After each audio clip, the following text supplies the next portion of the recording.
You are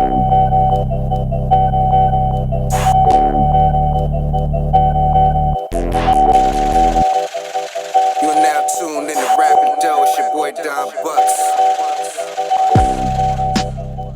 So, Rappin Dough, episode 24. It's your host Don Bucks. As you know, this is the home of business and financial conversations from a young black perspective. So feel free to hit the like, subscribe button, and the notification bell. This is in order to promote black media. As you know, we up against the CNNs and the CNBCs. Like, we want to put forth our own narrative instead of having them putting forth our narrative for us. So that's what the purpose of thumbs up and notification bells and all that ain't for me. But I'm very honored to have a special guest today, pulled up on me by the name of Brandi Hayes. Now, just to run down a few of her accomplishments: real estate investor, teaches vending, but more noteworthy, has a son that she turned into an entrepreneur as well, and also knowing the difference between assets and liabilities. That's pretty deep to know, like early, like. Yeah, he was 9, by the way. He was 9 when I started. 9? 9 years old. Yeah. Now, I mean, we're gonna get into that, but give the people a little background about yourself. Like, what we got going on? So. Other than what I just named. Right. First of all, I want to say thank y'all for having me on Rappin Dough. I appreciate Rappin Dough family for having me. Absolutely. But again, like Don told y'all, I'm a real estate investor. I'm in the finance world. I'm a financial person. I do vending with my son, and I'm a mom. Like, I love networking with people. I network. Everything else, yeah. mom. I'm a networker, but you know what I mean. Nothing too serious. I'm a I don't know. You talking about nothing? It's real modest of you. I mean, because I'm like, everybody doesn't have that thought process. Like, everybody cool with their job. Like, right. What got you thinking along those lines of wanting to be the type of person you are? Because you're doing all this stuff and you're a mom. Like, what got you into that thought process? So the thought process around that was, and I'm gonna just be honest and transparent. Like, I lost my mom in 2015. So sorry, you know what I mean. Thank you. My mother was 51 when she passed away from lung cancer, and she never smoked a day in her life. So it was like it was a shock. It was a hit to the family, not only the family but me. More importantly, I would say for me, because I was the only girl. So I always had, like, my mom, that connection with her. Like, the boys, they have a close connection with my mom, but like, it was times where they would go outside and it was like, they boys, let them do what they doing, but me, I had to stay around. It's a mom-daughter thing. Right. Yeah. And it hit hard because I had to, like, actually, like, take care of her. You know what I mean? So I was her caretaker at that time. But that kind of catapulted me into that realm, because before that, I was just, you know what I mean, working jobs, looking for the next job, like everybody else, trying to find, I gotta find another job type deal. It wasn't thinking like financial, wasn't thinking like I could do things on my own too. But when that happened, it was just like, I just was like, I gotta stop like existing here. And I felt like I was just existing through life. Like, wherever life was taking me, I was just going with it. And I wasn't like, having my own thought process. And I said, I got to start living life and stop existing. And after that, I kind of figured, like, also, like, my mother was always there, like I said. So when I lived on my own, when I was out on my own and doing things, I still wasn't really on my own. Because I always, like, even when I was in a relationship, I still went back to my mom to ask for, like, her opinion on things. And, like all of us, like, Mom, what you think about XYZ? Where it's like, I have a home with, like, a man and a kid, and we living together. And instead of making those decisions with my family, like my inner family, I was stepping out of that and going to my mom and still asking for that reassurance from her. So after she passed, I realized, like, I never really made decisions on my own. I always, like, looked for her reassurance, like, what do you think about this, or what do you think about that? Like, even if I had the situation, like we in the home and we say, okay, this is how we gonna do it, I would still run it past her. And that kind of made, I know it was like a little difficult for him, because he felt like, I'm a man in this house. This is my house. Who are you talking about? The relationship? Yeah, my son father. So it made it difficult for him. And that after my mom passed, and once I started realizing this stuff, I'm like, dang, I kind of like, it wasn't all like him. Some people could say like, oh, you did that or whatever. I had to really take it all in and say, there was a lot of things that I was putting out that could have been like, he was a real dude. Like, he was a real man. So, even with all the little stuff that we went through, he took care of his household. He was a man. But I stepped outside of that household a lot of times to ask my mother for reassurance on what I should do with this, what I should do with that. Whereas like that was like my house situation that I should have been talking about. So I say that to say I wasn't making a lot of decisions on my own. And the whole vending situation was like, I want to teach my son to be able to make his own decision. Like, we going to talk about this. I'm going to ask you some questions. We're going to go through this. But at the end of the day, it's your decision to make on what you going to do here, how you going to do it there. And you live with that. Like, whether it's good or bad, it's your decision. So you can't fall back on somebody and say, well, he did this or he told me that. And a lot of times we do that and we take the power from ourselves. Right? When you can say like, yo, Don, like, what should I do here with this stock? Yeah, you're taking the onus off of yourself. Right. I took that ownership off of myself and I put it on you, so now I can blame you. Right, that's a fact. You get what I'm saying? So now it's like, I don't want him to be able to blame nobody. Take that L. If you take it, sit in it. And now, deal with it, learn from it. Yeah. Right? And we don't want to lose. That's crazy. I always say, like, L's are not losses. Right. L's are lessons. Exactly. And the faster you can get those lessons, the better off you'll be. We like to run from L's. Yeah. That's why we like to like blame other people. Like, I guess put the onus on somebody else, because actually, I believe, my humble opinion, that people that sit in a job and don't look to like do things on their own and step out and be entrepreneurs, because they always got somebody to blame, or they got the onus on somebody else. Like, if they don't get their paycheck, they don't get paid, they can always step to internal affairs, like like, HR. yo, what's up? Yeah, HR. Yeah, and be like, yo, what's up with my check? Like, right. Versus when you're an entrepreneur, it's nobody to run to, because it's you.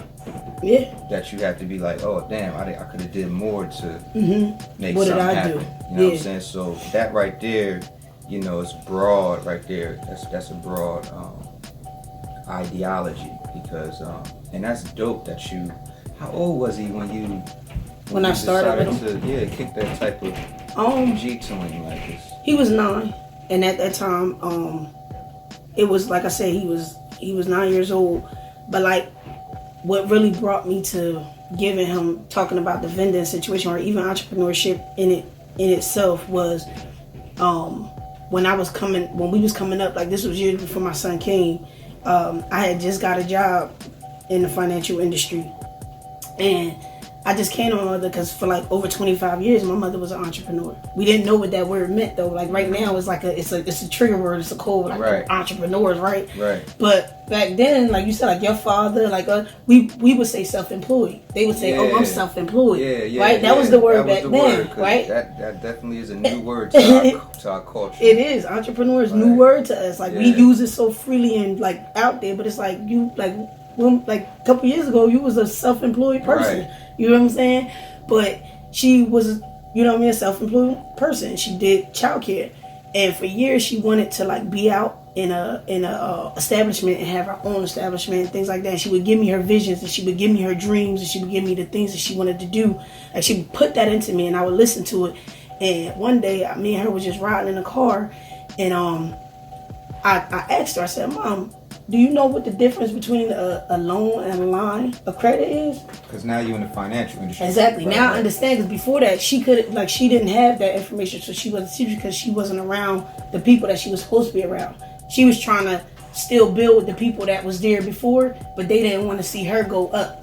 So it was like she was still like in that, oh, this is my girlfriend that I've been girlfriends with for over 20 years, but they still doing the same thing they've been doing, but you moving up. and you need to start being around some different environments, some different people, some different circles, so you can start moving forward.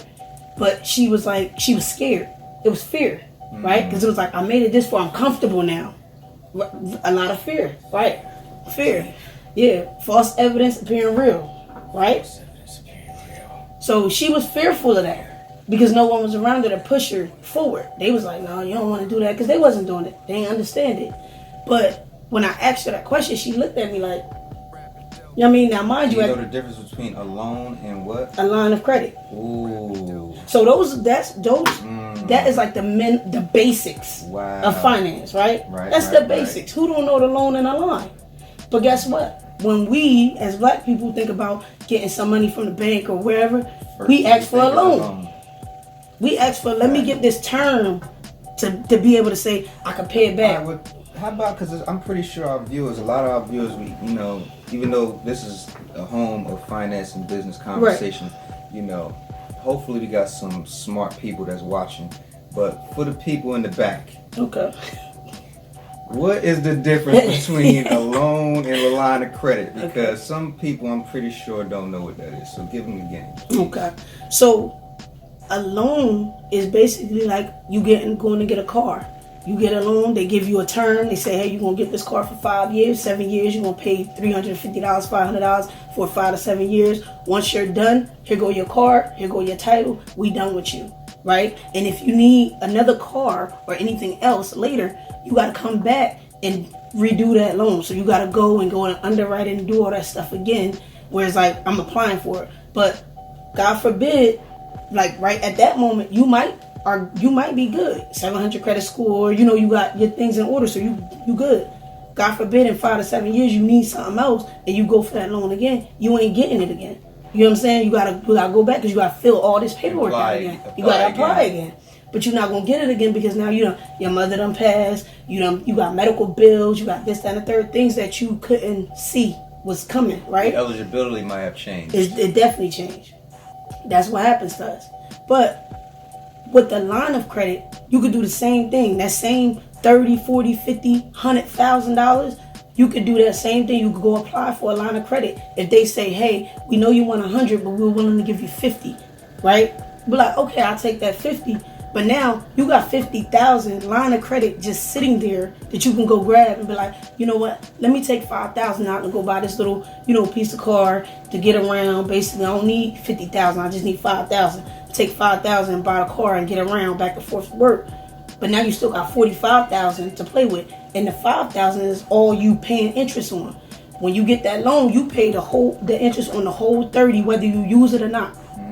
You get what I'm saying? They cutting you a check. The 50,000 line, they putting it in like a bank account, if you will, that you could go grab it whenever you want it. And guess what? If you pay that 5,000 back, once you pay it back, you back at 50. And now you could go back and use it again. You can use it as long as you want. And it's only like $25 every year, like an annual fee that they give you, $25 for 50,000.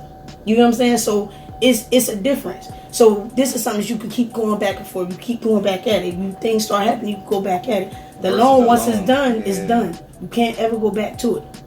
So loan versus line of credit. So you in the finance industry as well? Yes. You got a lot going on. Yeah. Oh, man. So, now back to your son. So,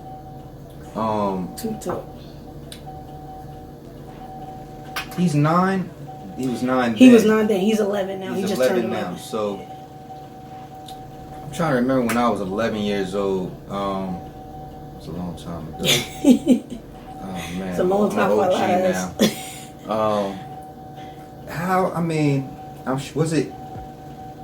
How was it trying to get him to buy into the fact that you use your assets to pay for your liabilities? Because kids want certain things, and you got your friends. Instagram is around now. You got all this stuff, popular media. Like, was it a challenge, or was he like? Well, with the program, like right up front, right? Yeah, like how did that go? Because I'm pretty sure that was an interesting, because most grown-ups don't even know the difference between an asset and a liability. Now, the people in the back, once again, there's a difference between assets and liabilities. See, an asset increases in value and holds value, whereas though a liability either has no value and loses or loses value. So there's a difference between the two, and you can put yourself in a position to create and acquire assets that can pay for the liabilities if you so choose, if you want some liabilities in your life. I mean, we all got stuff we like to buy and shit like that, but assets, you get the assets to pay for your liabilities. So what was that like? Like, did he get it? So how I gave it to him is, at the time, like I said, he was 9 and he wanted a video game, right? So in order to get that video, I told him, I said, you could get the video game. I said, but that video game is a liability. And of course he looked at me like, what are you talking about, Mom? And I'm like, once you buy that video game, you're not going to get anything else in return. You're going to keep having to buy more, like another game or another something else, another plug or something else, and no money's coming out of that. But when you buy the candy machine, when we sit it there, it's going to sit there, and people are going to put quarters in, and then we're going to come back in another week or so to check it. And when we come check it, when you pull that back out, you're going to see a bunch of quarters, right? So we did that. I did that with him. I said, before, we're not going to buy this game. He had to see it. Yeah. Right. I had to show him, because everything is a show, right? Like, even with us, like when we want to do something, it's like, nah, man, you can't do that. But then when somebody show you, like, show me it, and you show me that you can do some financial stuff, I'm like, oh, he really know what he's talking about. Right. It's the same day as a show me state, right? Mm-hmm. So I took that same concept with a 9-year-old, but with candy, because of course they love candy, they love toys, they love these things. So I'm like, I'm gonna show you how this goes. And when I showed him, we actually took those quarters, he wrapped them, we took them to the bank, and he got his money, and we went to the store. And I said, now we're gonna buy your game. And we bought the game, and then the next couple weeks came around, we went back to his machine, and we pulled money out again, and we went to the bank, and he looked, and he like, and now he's starting to write down his money. He's like, Mom, I got 250. Like, Mom, he got a little tally for all the little shops. He tallied it up. So he like, Mom, I got this. Now I can get. So now he's seeing these are like things that he always want. He can't get them, and he's like, well, I got this amount of money, and I got that. He know these things. So I'm like, so that's why it's an asset. Because it's giving you something back. It's giving you something so you can go pay for something else that you actually want. And he's like, oh man. And I asked him, when we first got his first pickup, I asked him, I said, now did you have to work for that? And he looked at me, he was like, yeah. I said, you did? And he's like, yeah. And I was like, what did you do? And he's like, well, I had to, clean it and break it down. Like, because we clean the machines, he spray painted them the colors that he wanted, and he put the candy and the stickers on. So he thinking like that's the work. And I'm like, yeah, you work. I said, but now once you put it in the store, did you stand next to it all day and say, hey, I got Skittles. Do you want to get some Skittles? It's only a quarter. Right. Did you have to do that? And he's like, no. I said, no, you didn't. It just sat there. Morning, noon, and night. It sat there. And it worked for you.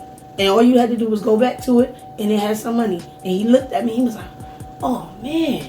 Like, he's like, now his gears are moving, right? And it was crazy because that's dope. I didn't even know how I was going to present this to him. I didn't even know how I was going to, give it to him so he would understand it. Because I felt in my mind, being a grown woman, like you said, we be thinking like, oh, we don't know, or they don't know, they don't get it. I felt in my mind, he wouldn't understand this. He wouldn't get this, like all this terminology, right? But once I started to actually break it down in simple terms, simple form for him, like kid terms, he understood it. And he started to talk to me a certain way. I'm like, dang, he really understand. He really knows. That's dope. You get what I'm saying? So it's like we kind of keep things away from our children, thinking that we're keeping them away and we're saving them from something. But honestly, might not get it, but yeah. But the world is ugly. The world is ugly. You get what I'm saying? We have to give them this information and these experiences now. I say this all the time. We talk about generational wealth, and it's good. We're speaking this wealth into existence, and we're saying we want to be generational wealth and stuff like that. But it's a lot of us are buying homes, investing in stocks, and doing all these things, and we have children and babies that are coming behind us, and we're not talking to them. We're not giving them this game, right? And then once we say, oh, we got all these houses, we got all this, that, and the third, once they get our age or old enough and something happens to us, how do they maneuver? Yeah. The first thing they do is sell, right? What we say, I say, I'm not selling nothing but houses that I'm buying. I'm not selling nothing, I'm selling. But if I don't teach my son, he's gonna sell. Right. At the first sign of here go 50,000. He's selling. That house is worth, 500,000. You gonna sell it for 50? He don't understand. He don't know. And where we come from, you go in any corner store, there's a little kid taking your money, and guess what? Eventually, a little kid becomes a grown up, and you still know that little kid, and it's like they know. So that's how they keep it in their hands all those years, because they're keeping them kids behind them registers. They teaching them the game from here. You gotta stop. Now you're gonna get behind this register. Now you're gonna get. We build stuff up, and then we give it to our kids and say, no, my kid gonna sit in the office. No, your kid should be mopping that floor first. Right. You get what I'm saying? So he can know. I started sweeping the floor. Exactly. Like I learned from the ground up. I actually still sweep the floor. Exactly. You know what I'm saying? So I know when I got my son, like, look, I know what to tell him what to do because I did it. Not because, my dad put it in my hands and I don't know what the hell to do with it. Like, right. I already know what to do with it. Right. So, I mean, a lot of cultures do that, man. Right. And we need to take notes because that's a form of nepotism. Definitely. Nepotism is basically when you hire your close friends and family and keep it in-house. Because you go in any of those corner stores, you don't see no black people in there working for them Dominicans. Like they all family members, all close friends, like, and they keep the ball rolling, like just like that. From yay high, they bring them over from wherever they from and put them to work, like exactly. And Indians too, like So everybody, the Chinese people, everybody but us. Everybody. We're not inclusive with each other. You know what I mean? We're not inclusive at all. We're very no, I got this, and no, I'm not gonna tell you how I got it. Whereas like when they get something, here's a blueprint. This is how you do it. When I see all the time where like let's say for instance like Indian people, they'll come in and as soon as they come over, I'm just using that for example, it might not be them, but as soon as they come over, it's like they have a packet for them to say, here, this is where you go to try to get housing. You know what I mean? You could go buy a home, affordable housing. Give them the game. They give them everything, right? Because that's the only way that their family will survive. I was just talking to my brother today actually, and he got his barbershop. His barber has a new barbershop, brand new barbershop. His brother? Not this. No, my younger brother, but they go to the same barbershop. But he was there when we were talking, and they got their barber got a new barbershop, and he went down. He didn't know, but the barber had kept telling him like, I'm gonna get a barbershop and I'm gonna bring my wife over and my family and this that. But it was like years had gone by.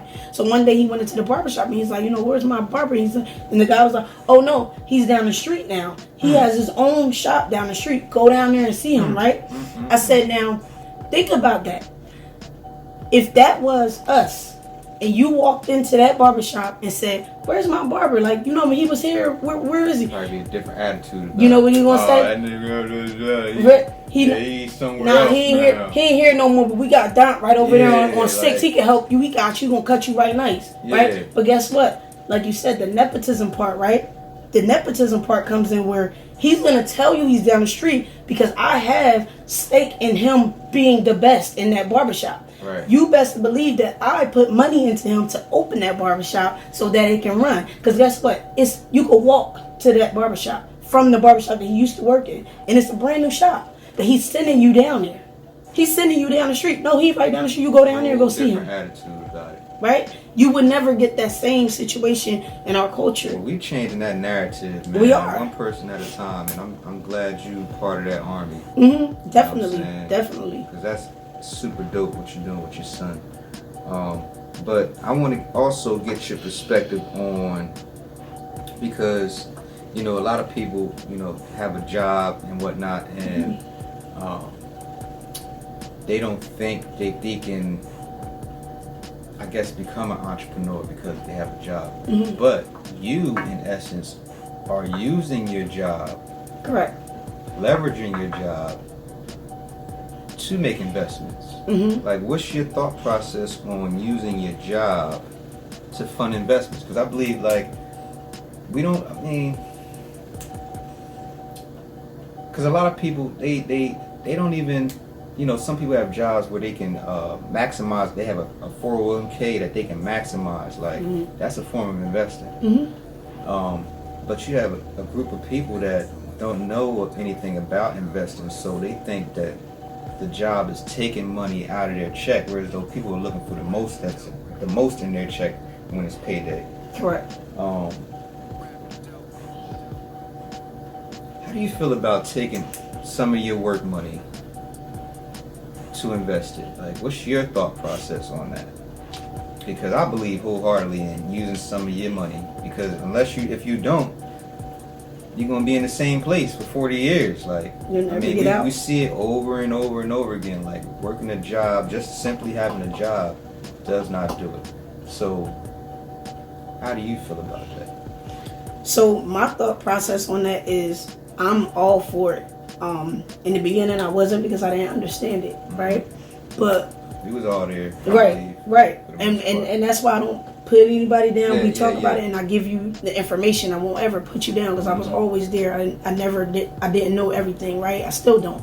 But I started to listen to podcasts, and I started to podcasts, Rappin Dough. Right. I started listening to different podcasts, financial podcasts like Rappin Dough and different things like that.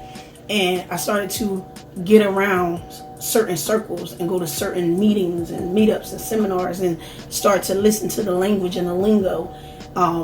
Because I knew in order to be in this game, like the investing game, I had to know things. Educating yourself. Correct. And I tell people all the time, like, you cannot just come to a person and say, I need help with real estate or whatever, and you don't know anything about it. Like, don't come blank. Come knowing a little bit so that you can, like my uncle always tells me, check the checker. Like, I'm yes, I know what I know, but you need to be able to check me if I'm not, coming off right or if I'm coming off wrong.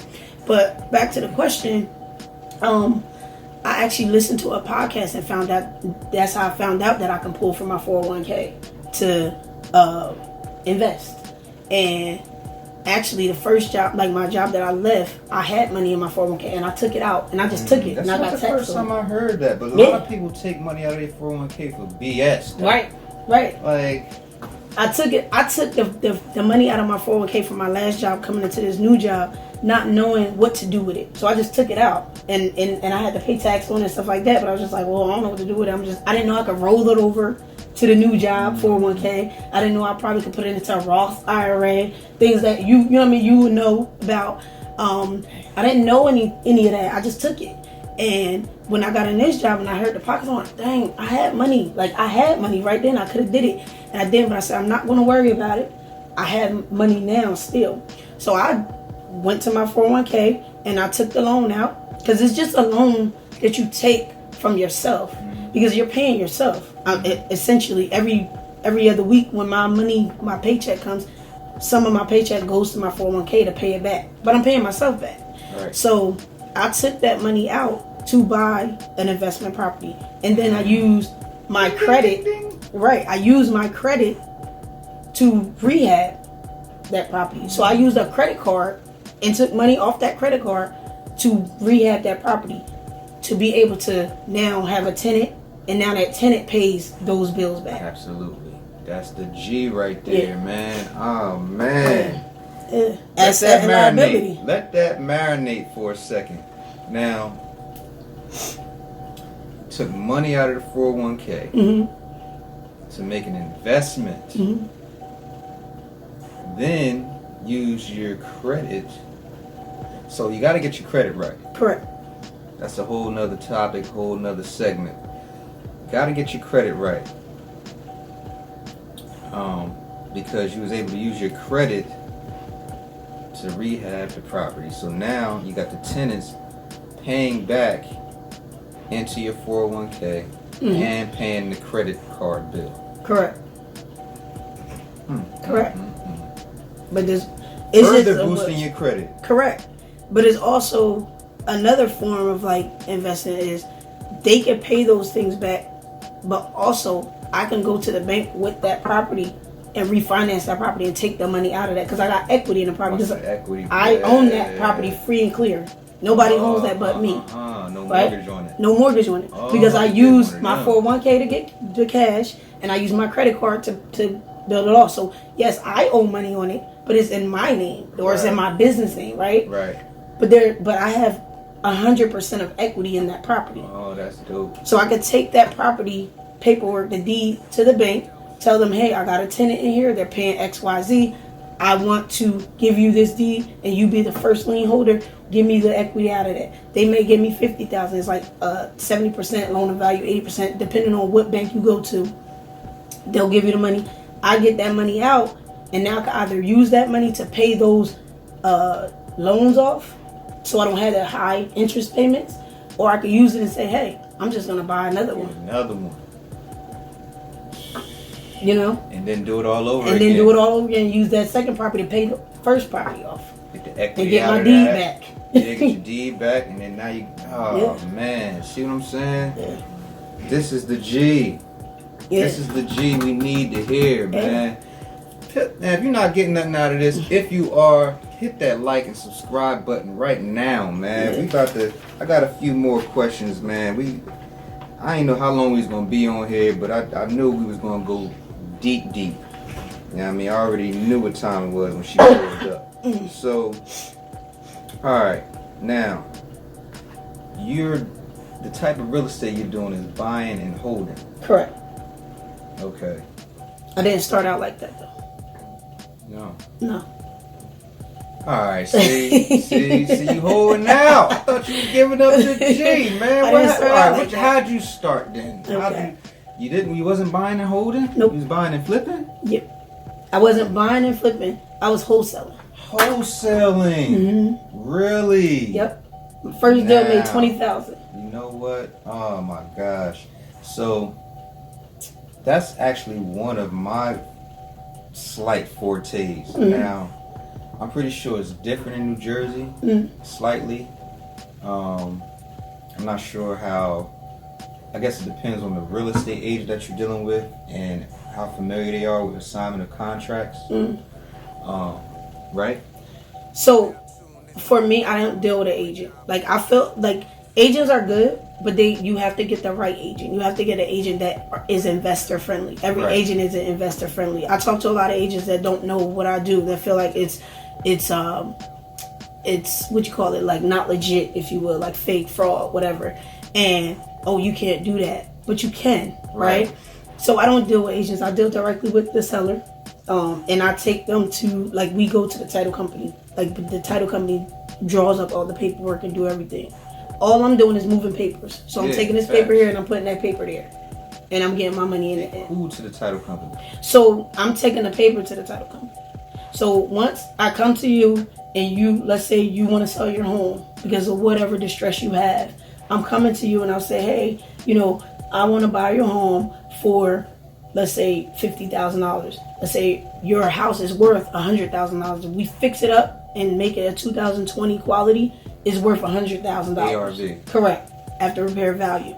I offer you $50,000. You're like, okay, I'll take it because I need to get out of here and I can't fix it. So I have you sign a contract, the A to B contract, that says you want to sell the house to me or assign the house to me for $50,000. I take this contract and I take it and I give it to the title company. Then I go to the buyer, the end buyer, who is my investor, and I'll say, hey, I got this house. It's a 3-bedroom, 2-bath in the area that you want, because I already vetted them. I know what they want. And I'm like, I got it for $60,000. Do you want to buy it for $60,000? And they're like, yeah, because I know how much it's really worth. So now I take the next paper and I have them sign the B to C contract. And I take that B to C contract, that A to B contract, put them together, and I give them to the title company. Now the title company puts their paperwork in to make sure that there's no liens or anything. Now, right? They make sure no liens on the house, anything like that, whatever. And then once that's done and that's clear, there's like, they'll call you and say, hey, we're going to close on XYZ date. So this is the closing date. And then we close. So the difference between the 50 and the 60 is yours. Is my 10. That's wholesale. So it's whatever you want it to be. You just have to get that number. Right. You know, there is a formula to it. You can find it online or wherever. But there's a formula to it, of course. But it's whatever. Like when we came into it, because it was me and my brother. When we came into it, we knew that okay, we wanted like let's say 5,000 each.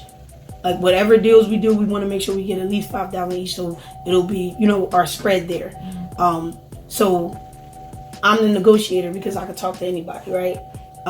And I'll talk to get that number where we need it to be at on the seller side, and then the buyer side, my brother would get the number where we need to be at on that side, and then we bring them together and we get our money in the middle. As long as everything pans out, we're good. Middle, B. Middleman. Dang. Yeah. Wholesaling 101. That's all Amazon is, a middleman, the wholesalers. Word. Yeah, so and the route I took was getting a real estate agent. Mm-hmm. And I actually had to call around different real estate agents and ask the front desk lady, anybody in your office that deal with investors? Right. And it was either yay or nay. So right. Once they put me on the phone with one, I'm like, look, I'm trying to do this, that, and the third. Like, you know how to do that? I'm like, oh yeah, sure. So it's a process. It is. You know what I mean? You have to, be confident in yourself. You do. You know what I'm saying? You do. You definitely do. That's why I said education. Yeah. You say this all the time when you're on your thing. Absolutely. You have to educate yourself. And that's a form of investment too. Yeah. Investing in yourself. Investing in yourself. Yeah, it might cost you a $20 book here or $100 trip there, but like you gonna spend that on $5,000 here. Like, you gonna spend that on some there. bullshit anyway. Like exactly. A lot of times we do. Like, and it don't bring us no value at all. But also, I can't say like because a lot of people like there's a lot of like the gurus are out here now, where it's like they're teaching people or they're trying to like they say like they scamming for 50,000, they scamming for that, and it's like okay, yeah. It is a lot of money for some education. It is. But you will go to school for 4 years and be having to pay back $250,000. That's a fact. You know what I'm saying? And you feel like that's okay because it's an institution. And not even guaranteed nothing. Exactly. Because it's an institution. You're not guaranteed a job. You're not guaranteed anything. But you go somewhere where you're paying somebody $20,000 to be right there on their hip to learn everything they know. But while you're doing that, you're actually learning how to make money. So while you're getting this education, you could be making money and getting that $20,000 back. But people, and I'm not saying that it's like people ain't out here scamming people, because it is. It's people out here scamming people because they see that it's blood in the water. And people out here, they're like, oh, I want to learn this, so I want to learn that too. So as soon as you want to learn it, it's like, here go this course, here go this whatever, right? But the end thing, it all ends with you. Because you could go to these seminars, you could get this information, they give you the information, but if you sit on it and don't do anything with it, that's on you. Because there's people out there that do pay the $50,000 and the $80,000 for these courses, and they make it work, and they make money. You know what I'm saying? They're out here flipping houses, whereas other people are like, I paid $50,000 and I'm not doing. Well, what are you doing? Well, because people, I think, they are caught up on that saying that money is power. Mm. But money. No, not knowledge is power. Mm-hmm. But it's not knowledge is power. It's applied knowledge. Is power. Mm-hmm. Because you can have all the knowledge you want, but if you ain't using it, where's the power? Right. I think that's where they hung up at, and they think there's something supposed to magically happen. Right. But you actually have to put some work behind it, and it has. You got to break through some fears and some, what you said, false evidence appearing real, like. Some people think they can't make a phone call and get on the phone with somebody or whatever. Right. Maybe you haven't done it before, but you got to do different things that you haven't done before. Correct. That's stuff that you never had. And you that's have just to. Bottom line. It may sound cliche, but I mean that's real. It's real. Like you got to do some stuff that you never did before. Yeah. Let me see. So, I mean, we talked about a lot, but. What do you want the people to leave with from this conversation? Like, what do you want them to take away from this?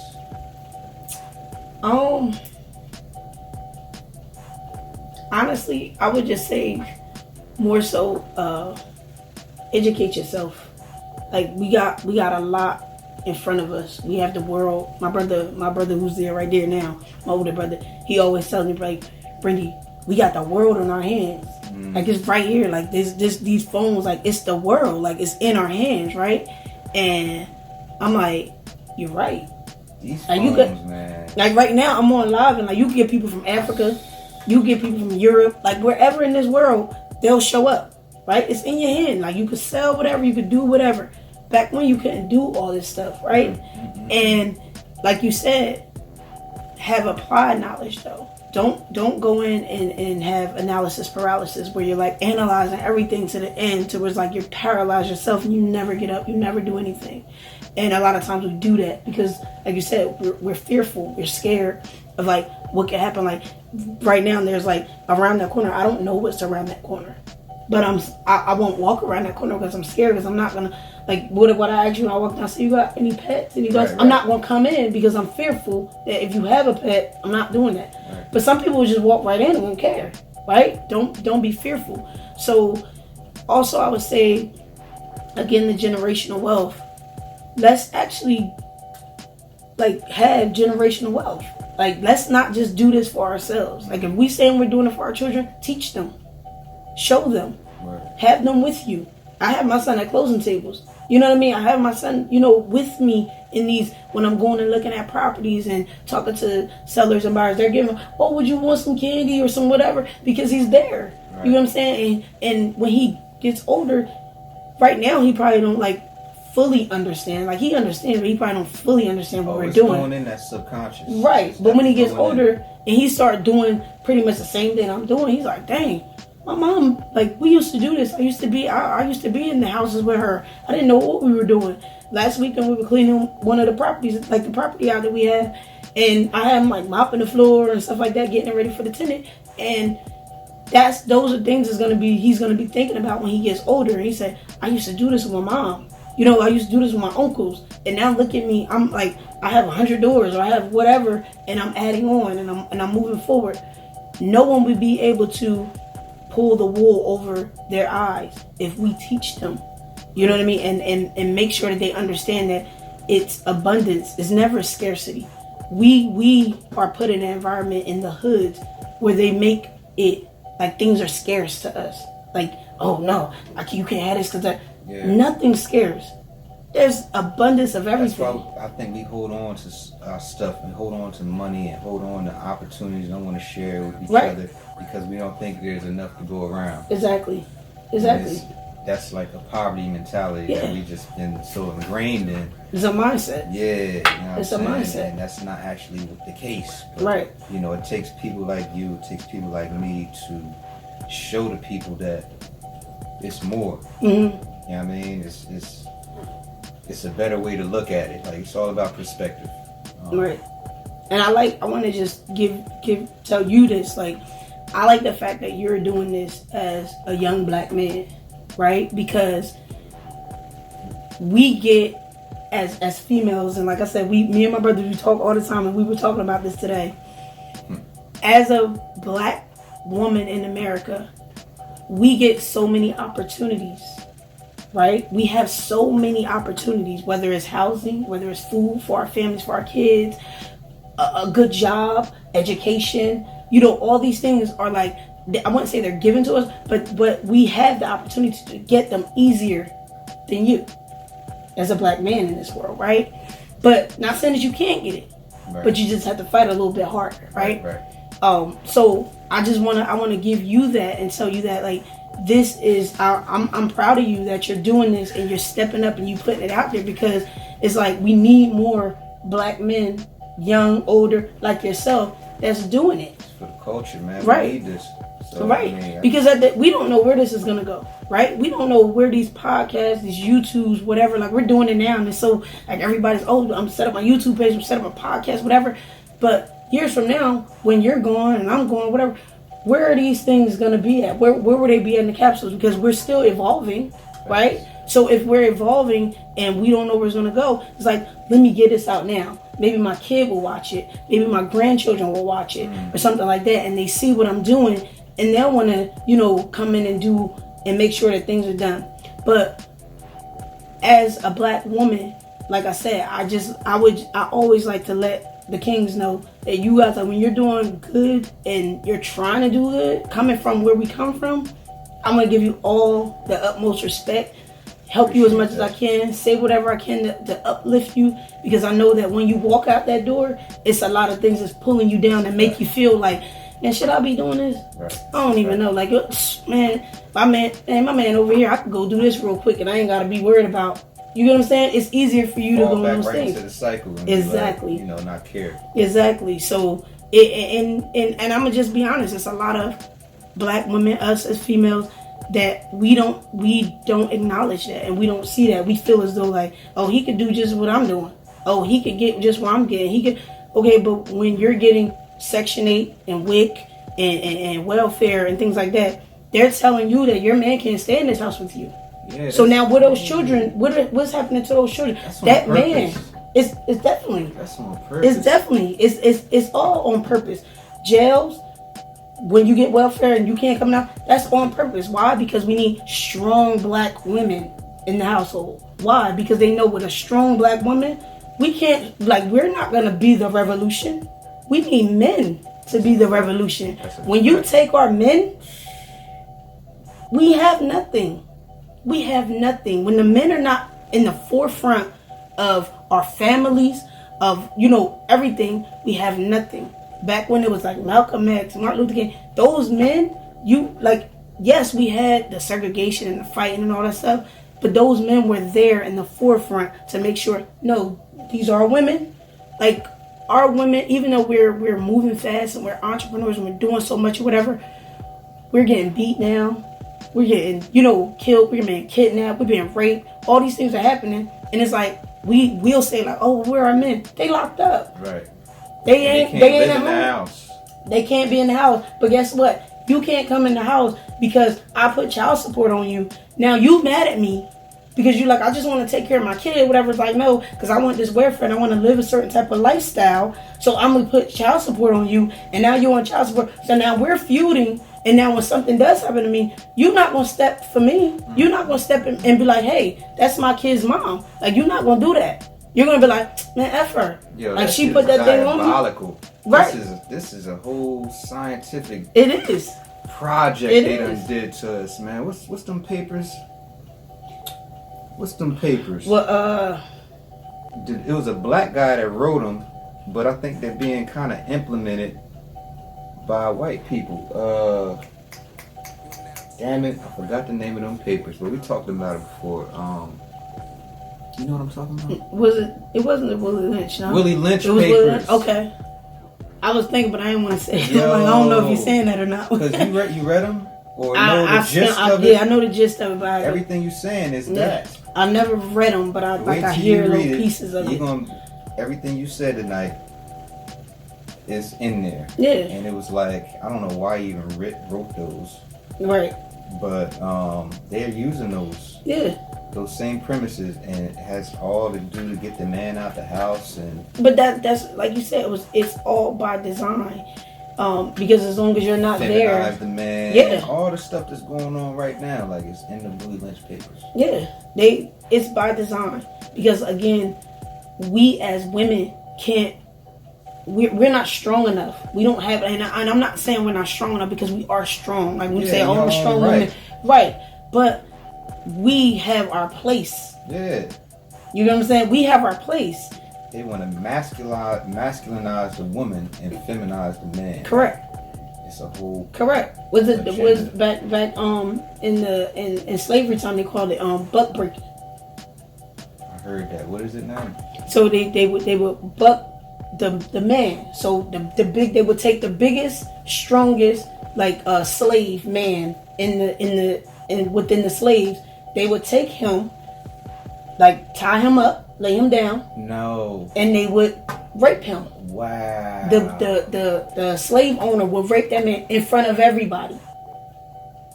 So that brought him down. Like, he's not strong anymore, right? Because we see he's crying, he's yelling, he's getting, raped, if you will. They did that. They took that man and he had to do whatever. And then you have the men where they would go into the house And they would come and say, we're taking your wife tonight. Make sure she have this special soap on to smell good. They would bring the soap from the house. Now, my grandmother told me this. Now, you see how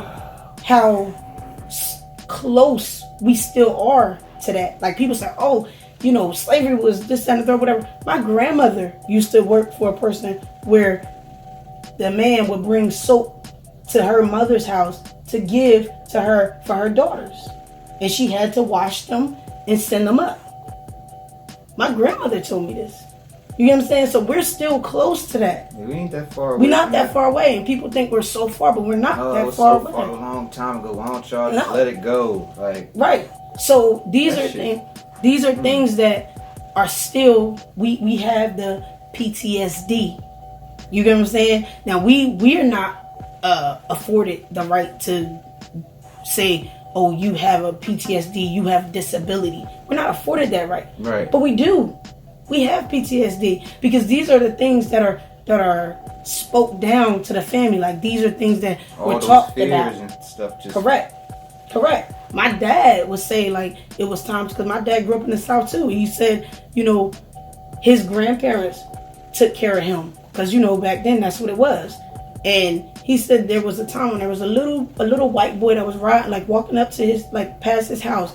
And he was a kid at the time, so he didn't understand, like, slavery and I can't deal with white people, whatever. He's like, I went to go play with him. Like, I saw him coming. I'm like, oh, it's another kid. Let me go play with him. And he's like, when I went to go play with him, it was like, my grandmother was like 70 years old. Like, she had like a lot of wrinkles in her face. He said, I saw her coming from, like, on this side. He's like, I looked around. He's like, the wrinkles were like, her face was just fair, like straight. Like, she was scared. And she grabbed me back. And she said, don't touch that boy. Do you know what would happen if you touch that boy? Like, they were fearful. And they put that fear in us. They put their fear in my mom, your dad, and then they put that fear into us. So it's not that, like, far off. Yeah. We're still a little fearful. There's still times when you go certain places, you're like, man, you got shh. Like, you know, they ain't here. Right. But there's some people that are just like my grandma would say, like, hey, some of y'all ain't gonna take that. Some of y'all, like a lot of y'all, are gonna be like, I don't care what you say, how you say it. I'll shoot you, or I'll kill you, right, or I'll do whatever to you if you do something to us. But there's people out there that's still scared because that fear is in them. Right. You get what I'm saying? But these are, like I said, these are all things that. Man, I knew he was gonna go tonight. Oh man! But I do feel like bring you back. Man. I feel like the black man is the head, and we need to acknowledge that. And we need, as black women, we need to acknowledge that we need our men. We do. We need them, and we need not put them down so hard. We need not put them in that box of you ain't SHIT. You know what I mean? You can't do nothing, and make them feel like just because I got a good, okay job, you know, at a bank or at a medical facility or whatever the case may be, and I'm going to school, and I got, you know, a nice little apartment because Section 8 is helping me, and I get some food stamps because they're helping. Guess what? They're just solving a problem. We beg them to solve problems that we have, and they make money from solving those problems. Whereas, like, we can solve our own problems and make the money and keep our money in our own communities. And that's how other communities do it. That's why they don't beg the government for anything, because they understand that if there's a problem, we're going to fix it. Because if we fix it, we come together and we say, like what they say, how much is black people we spend? 1.3 trillion a year. If that money was circulating in our communities, we would have banks, you know, all these, everything we need would be in every single place in the world where we live. We would have a black town, an Africa town. And that's everywhere. 1.3 trillion. I got a few figures, but I'm only give one. I think 1.3 trillion is 4 Nigerias. So we can have 4 of our own countries with 1.3 trillion. Right. So, I mean, well, you see Akon building his own place. We not broke. At all. We're consumers of the wrong things. Spending our money the wrong way and investing it the wrong way. We got money. We do. We have all the money. We are the consumers. And when we were in slavery, we had skills. So now those skills, we could have correlated those things. That's why they had the Black Wall Streets and things like that. They correlated those skills of working farms and taking care of kids and washing and doing all, because they didn't do it, we did it. Right. So we had these skills, and now we could take them and put them in our own ecosystem and work them ourselves and help each other. That's crazy. Right? Those skills that we got. Yeah, man, we got it. You know, we have all the skills. And when we were slaves, they fed us, they housed us, they took care of us. They still do it though. We're still slaves because we have a job, but now we pay for the housing. We pay for our clothing. And yes, we get our time back where it's like, oh, you work a 9 to 5 or 5 to 11 or whatever. And you know, you have those different time slots or whatever. But when you was a slave, you didn't have a time slot. It was whenever they wanted you. It was whenever they needed you. But now you have the time to say, okay, from 9 to 5, I got to go to work and I got to make this money, because my money, I'm going to leverage that to from 5 to 9 or 5 to 11. Now I'm going to invest in myself. Now I'm going to do my own thing, and I'm going to buy real estate, or I'm going to invest in stock, or I'm going to teach my child a business, or I'm going to do this and that. You have time now. We didn't have time then. There was no time. We had to sneak away. We couldn't read. We couldn't do none of these things. Now we can. And it's we have to take that and do what we can with it. But again, it starts with the head, which is the man. I'm glad you're speaking on it. Yeah. Most people won't speak on it. It is going to be a lot of people probably that's going to be be against it. And that's fine. That's fine. But we need to understand, we need to talk about it, because it's not being talked about. Everybody's talking about all this other stuff that doesn't matter, all this nonsense that's just going on. And it's nonsense though. You know, it's nonsense. How you have a grown man and a wife, a masculine man in a household, but your child wants to be something else, and you're like, oh, I'm okay with that. Whoa. Dag, I was meant to bring that up, but you brought it up. I'm okay with that. Because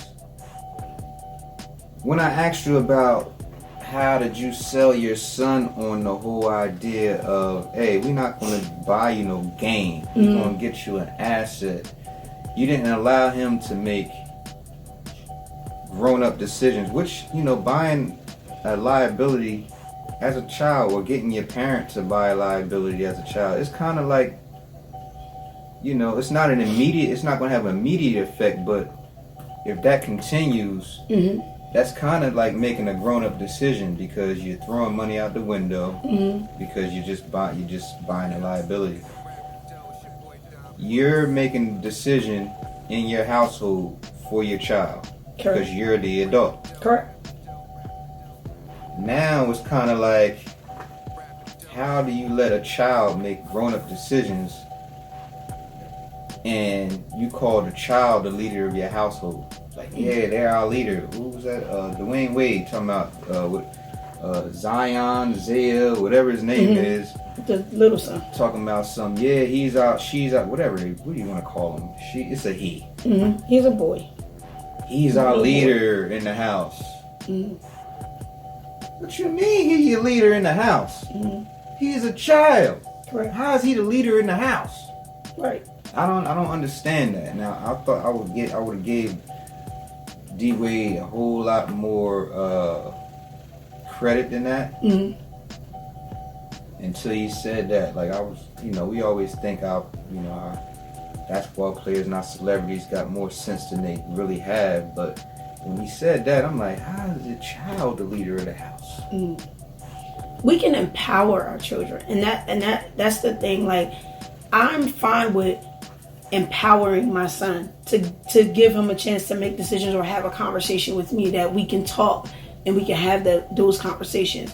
But there's never a time where I'm empowering you to a point where you feel as though you can overtake the grown-up's word. Now, we're going to talk about it, and we're going to have a conversation, and I'm going to explain it to you, and I'm going to make sure that you understand it. But there's never a time where it's going to be like, you're going to be the the end all be all of this conversation and what's gonna happen in the house. Right. You know. I mean, that's just it's logical. Yeah. That's you know, just... and I equate this to like is different things of like even before Nehemiah started at 9, he was about 5 or 6. You know, and I'm not gonna lie, when Nehemiah was coming up, I used to beat him, like, as you know, you get a beating, right? But as he started getting older and my mind started to change, I was saying like, hey, I don't really have to beat him. I could talk to him. He understands, right? And there was times where we would go to stores and he would want things and I would say, you know, no. And it was just like flat out, no, we're not having this conversation. It's just not happening. Let's go. And it turns out to be like, he's mad, he's crying. We, you know, can't get him out. Now I have to beat him because he's acting out, right? But as I started like being aware, I started to talk to him, and we would go in the store, and he would say, you know, Mom, I want this, and I said, okay, well, how much is it? And he would say, it's $50, and I said, well, we don't have that. Like, you don't have $50. You got $30. You know what I'm saying? And he's like, all right, well, he's just gonna pick up anything. His kids, they just want to pick up whatever. You know what I mean? He'll pick up anything, and he's like, well, I'm gonna just get this for 20. I said, okay, you can get that for 20 if you want. That's fine. You have $30, but just know that you're gonna get more money to add on to that $30. Eventually, it will be $50. You could get what you want right now, like just something, anything, just to walk out with, or you can wait till your money come in, and then we'll come back at another time, and you can get exactly what you want. So now he's thinking, and he's like, oh, what do I do? It's a decision. You got to make it. I'm not going to make this decision for you. I'm going to tell you, yes, you can get this right now, or you can wait and get a little bit more money later on and come get exactly what you want. And because you're going to still want that thing. Right. You just want to leave with something right now. You're going to still want that thing, though. And he think about it, and he's like, okay, Mama, I'll wait. At 5, 5, 6 years old, I'll wait. He's making that decision. And now guess what? We get to walk out the store. He not crying. I don't got no situations. Nothing wrong with him. And it's like, talk to him. That's it.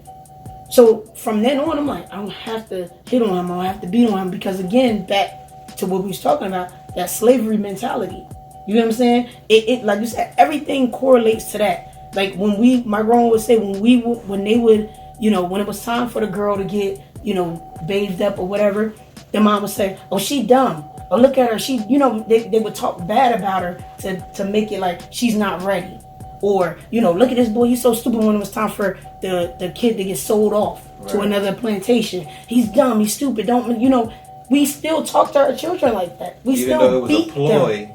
Exactly. We still beat on them. We still talk to them that way and make them feel a certain type of way. Like when you out, and I know I hear this a lot with people when I'm out, and I'm like, oh my God, your baby, he's so cute. He's such a cute little kid. And the first thing my mom said, girl, he's so bad.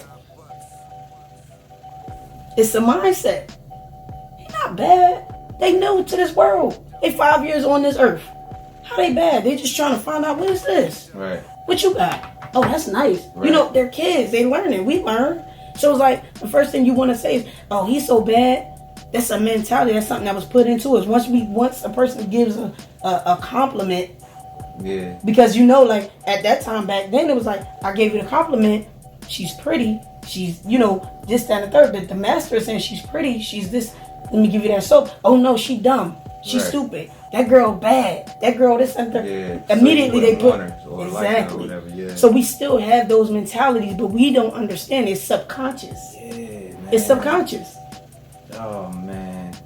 Yeah, it's a lot. It's like you said, it's a lot to unpack. Yeah. But we have a lot of things that we have to, I would say,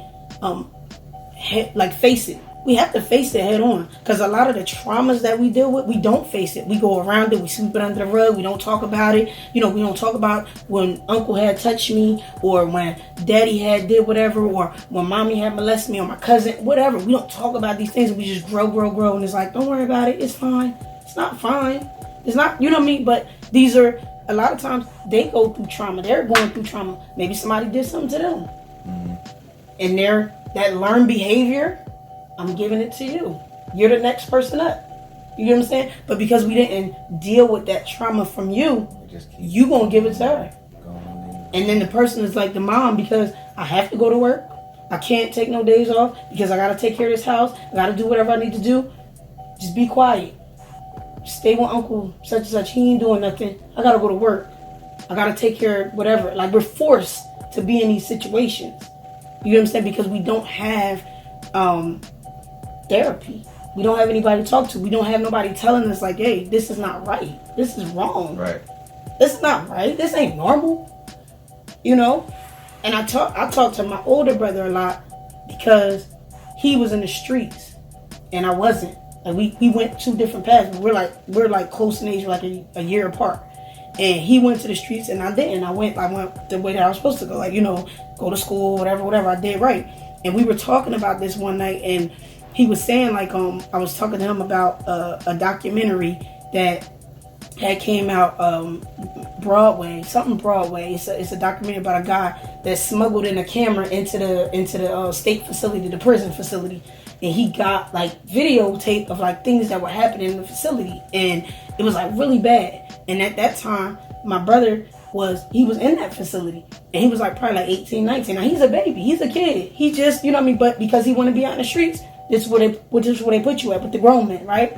And he was telling me, he was like, man, I was watching that. Like, he was actually watching it with his son's mother, and he was like, you know, I'm sitting there, and she looked over at him, and she like, you crying? He's like, you know, he like, man, I'm thinking like I was there, like I was right there when all this stuff was happening. He was like, and I was a kid, but the things that I was seeing, I had to like suppress these things to be able to like I normalize these things to be able to get through. From the same mom, same dad, same household, same everything.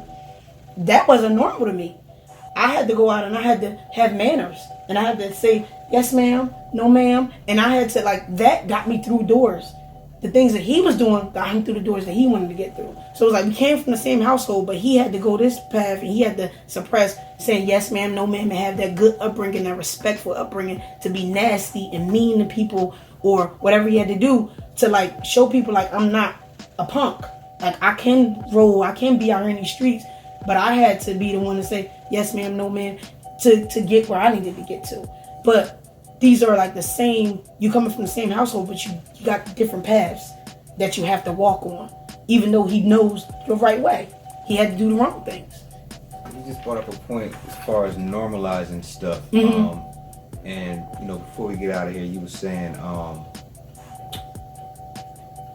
a lot of us normalize a lot of the stuff that we go through and think is okay, to the point where when you see the right thing or what should be the right thing, right,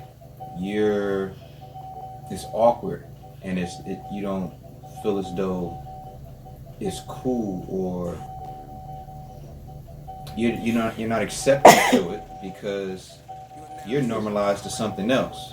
Like, your normal that's not your normal, even though somebody might be saying something that may be normal or should be normal to you. Being that you normalize something else, the real normal is not normal. Correct. And I think that's where we are with a lot of the stuff that we do out here as far as finances and dealing with our kids and passing on information. Like, other stuff been normalized. Yeah, so you did your thing down North Carolina. Oh my God. You was down there. While you went to a couple of the games? No. You was just I partied the loud. whole time. It's lit. Oh man. So, alright, let me see. We didn't cover everything, man. But I'm gonna have to bring you back for sure. Yeah, we got a whole lot more to talk about. But I'm gonna let the people digest this one and watch this one over and over again because wow. Yeah. Wow. How could the people get with you? Because you got some stuff going on as far as like the vending machines and you're teaching people vending and stuff like that. So give them your social and tell them how to get in contact with you. So I'm Brandi Hayes, like he said, and my Instagram, which I'm on heavily, is _ Brandi, BRANDI HAYES is my full name. So _ Brandi Hayes. If you watch this and you want to learn about vending, you want to learn about real estate or talk real estate, or if you in the tri-state area, Trenton, Philly, Delaware, wherever, DM me, contact me. Let's link up. I'm a networker. I love networking. I'm an extrovert. My hashtag is network with Brandi because I love networking so much. So yeah, link with me. I'm on social media. Again, if you watch this, DM me. Let me know so we can talk. Word. So, of course, if you haven't already, hit the like, subscribe button. And also, you can follow Rappin Dough, RAPPIN_DOUGH. And we'll see y'all next week. It's Rappin Dough. Peace.